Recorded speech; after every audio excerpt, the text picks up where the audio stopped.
भारत की अध्यक्षता में इस साल G20 सम्मेलन दिल्ली के प्रगति मैदान में आयोजित हो चुका है और भारत में G20 का 18वां सम्मेलन दोस्तों हम इसको बोल सकते हैं। आज हम दोस्तों G20 पर काफ़ी कुछ चर्चा करेंगे और खासकर एग्जाम्स के पॉइंट ऑफ व्यू से बात करेंगे। जय हिंद साथियों, हम मिस्टर इंडियन आर के स्वागत करते हैं आपका राम मंच के चैनल पर एक कदम सफलता की। तो चलिए दोस्तों, समय को बर्बाद ना करते हुए अपने इस टॉपिक को स्टार्ट करते हैं। दोस्तों G20 को ग्रुप और 20 कहा जाता है। इस समूह के 19 देश सदस्य हैं। ग्रुप का 20वां सदस्य यूरोपियन संघ है। इसके सदस्य के बारे में हम आगे बात करेंगे, आगे चर्चा खूब करेंगे।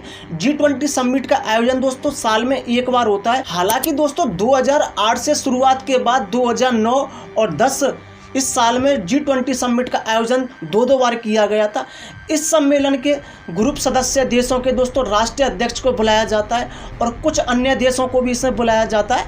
इसके बाद सभी देशों के राष्ट्रीय अध्यक्ष बैठकर कई मुद्दों पर चर्चा करते हैं और भारत की अध्यक्षता में इस साल G20 सम्मेलन दिल्ली के प्रगति मैदान में आयोजित हो चुका है। दोस्तों आपको बता दें G20 2023 का लोगो और थीम क्या है, पहले हम इस पर चर्चा करेंगे। G20 के लोगो पर अगर आपने गौर किया होगा तो आपको नज़र आएगा कमल का फूल और धरती। साथ ही पूरे लोगों को तिरंगे का रंग दिया गया है। वहीं लोगों के नीचे देवनागरी लिपि में भारत लिखा हुआ है।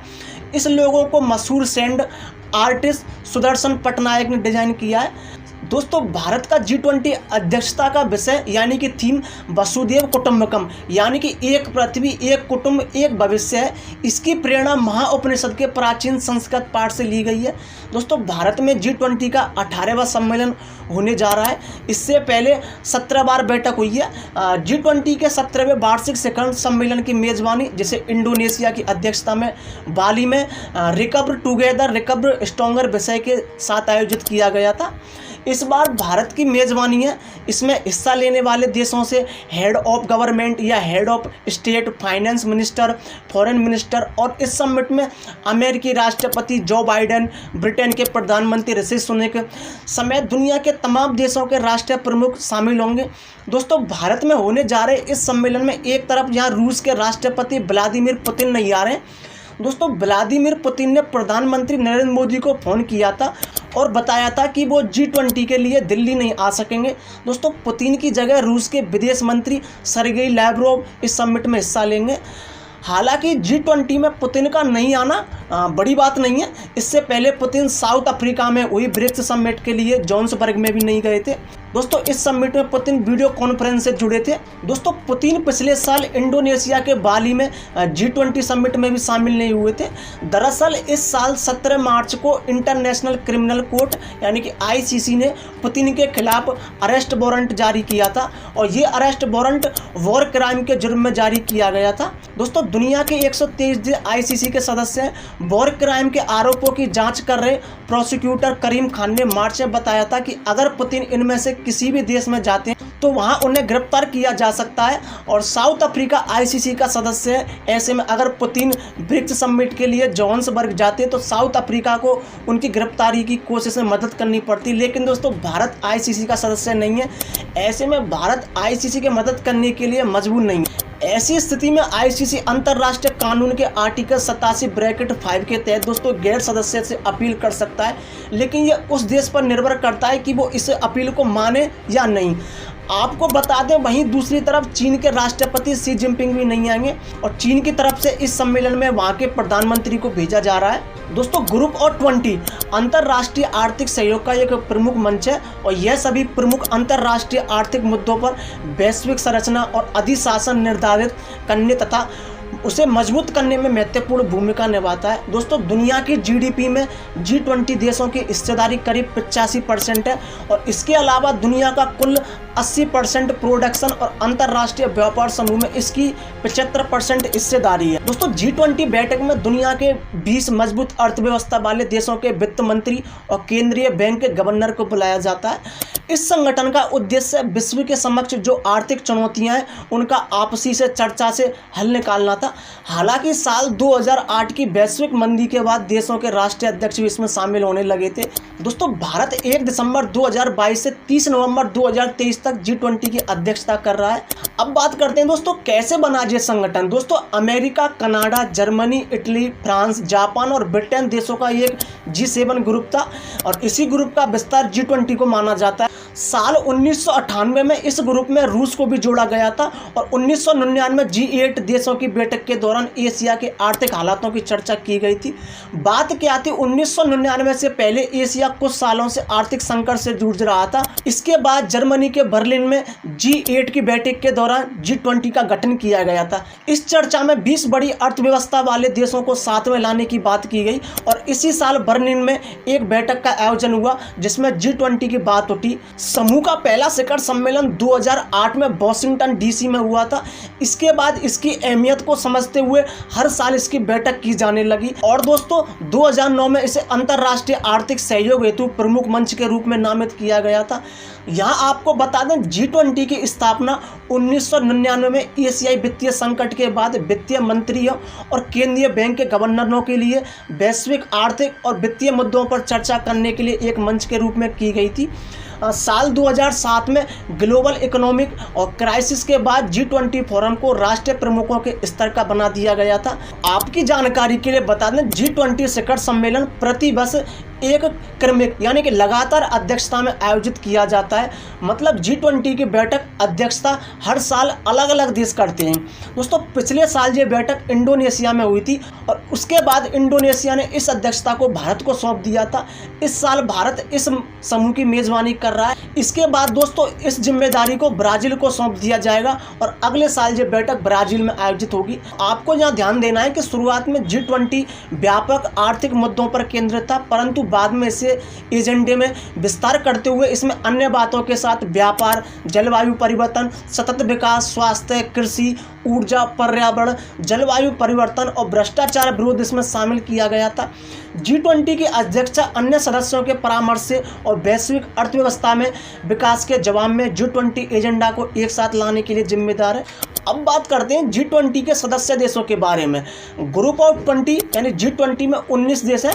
आपके अर्जेंटीना, ऑस्ट्रेलिया, ब्राज़ील, कनाडा, चीन, France, Germany, Bharat, Indonesia, Italy, Japan, Korea, गणराज्य मैक्सिको, रूस, सऊदी अरब, दक्षिण अफ्रीका, तुर्की, यूनाइटेड किंगडम और संयुक्त राज्य अमेरिका और यूरोपीय संघ इसमें शामिल है। दोस्तों आपको बता दें G20 सदस्य देशों में वैश्विक सकल घरेलू उत्पाद का लगभग 85% और वैश्विक व्यापार का 75% और विश्व की लगभग 2/3 आबादी है। G20 के 20 सदस्य देशों के अलावा कई अन्य देशों और संगठनों को भी इसमें आमंत्रित किया जाता है और भारत ने इस साल 9 देशों को आमंत्रित किया है, जिनमें आपके बांग्लादेश, मिस्र, Mauritius, Netherlands, Nigeria, Oman, Singapore, Spain और UAE है। इसके अलावा United Nations, International Monetary Fund, World Bank, World Health Organization, World Trade Organization जैसे संगठन भी G20 में नियत रूप से आमंत्रित किए जाते हैं। अब बात करते हैं जिसका कि दोस्तों परीक्षा में सबसे ज़्यादा क्वेश्चन पूछे जाते हैं, हेडक्वार्टर से।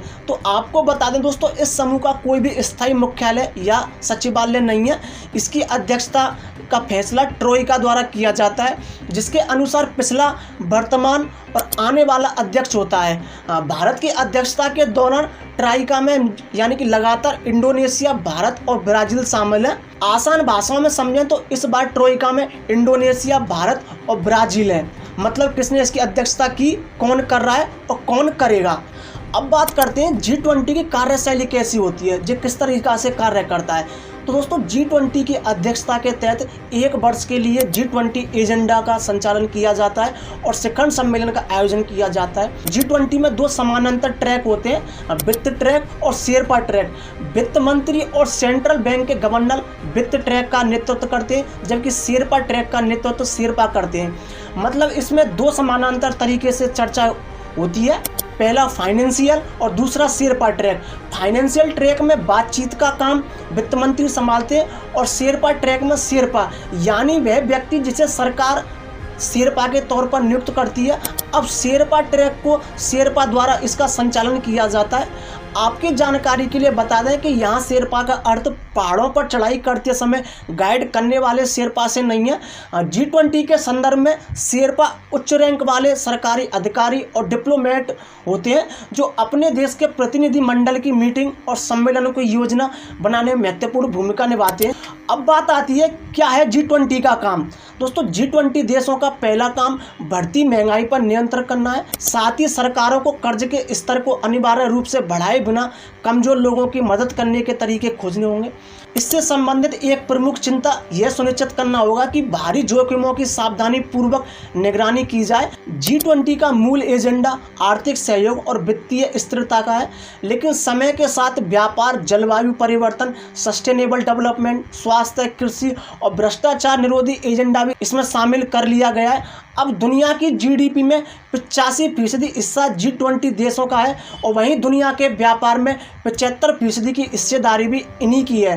अब ऐसे में इनकी बैठक को काफ़ी अहम माना जाता है। इनका काम सभी देशों के सदस्यों के साथ समन्वय बनाना और नेगोशिएट करना होता है। अब बात करें कि G20 के पास शक्तियाँ क्या होती हैं, इसकी पावर क्या है। यहाँ तक कि G20 के अधिकार की बात करें तो दोस्तों संयुक्त राष्ट्र की तरफ से इसके बाद कोई विधायी शक्ति नहीं है और ना ही इसके सदस्य देशों के बीच उस फैसले को मानने के लिए कोई बाध्यता है। मुख्य रूप से समझें तो G20 सदस्य देशों के बीच दुनिया भर की अर्थव्यवस्थाओं को मजबूत करने और उसको बढ़ावा देने पर दोस्तों चर्चा की जाती है। इसमें एजुकेशन, रोजगार और खाद्य पदार्थों की कीमतों को नियंत्रित करने जैसे इसमें फैसले लिए जाते हैं और उन्हीं पर चर्चा की जाती है।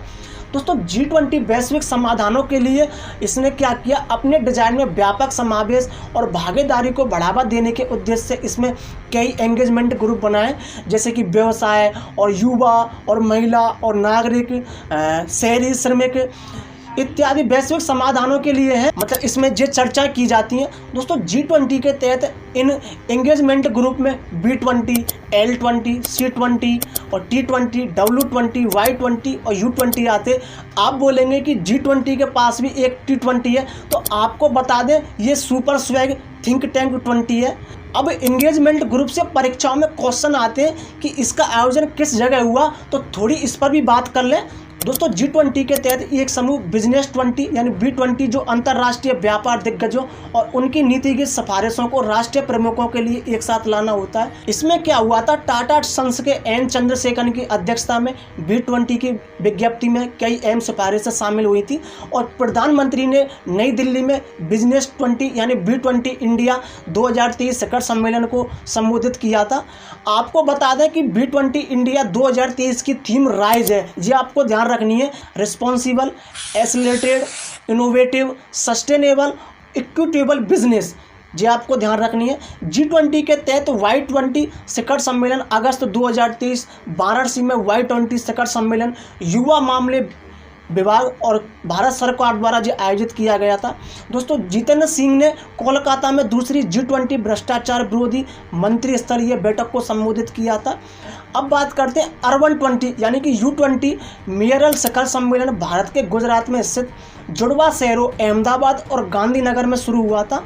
दोस्तों भारत ने G20 की अध्यक्षता के एक भाग के रूप में तमिलनाडु के महाबलीपुरम में महिला 20 यानी कि W20 शिखर सम्मेलन का आयोजित किया, जिसकी थीम महिला नेतृत्व, विकास, परिवर्तन, उन्नति करना और आगे बढ़ाना, ये थीमें आपको याद रखनी है। यहाँ आपको याद रखना है कि पहला W20 शिखर सम्मेलन 2015 में तुर्की की G20 अध्यक्षता में आयोजित किया गया था। ये आपको सारी चीज़ें याद रखनी है, खासकर थीम्स और ये कहाँ पर आयोजित किए गए थे, एग्जाम में जो पूछ लिया जाता है। आई होप दोस्तों आपको ये सारी जानकारी काफ़ी अच्छी लगेगी। ऐसे ही दोस्तों मिलते हैं नेक्स्ट टॉपिक पर नेक्स्ट नई जानकारी के साथ। आपकी इस बारे में क्या राय है, आप अपनी राय जरूर बताएँ। जय हिंद।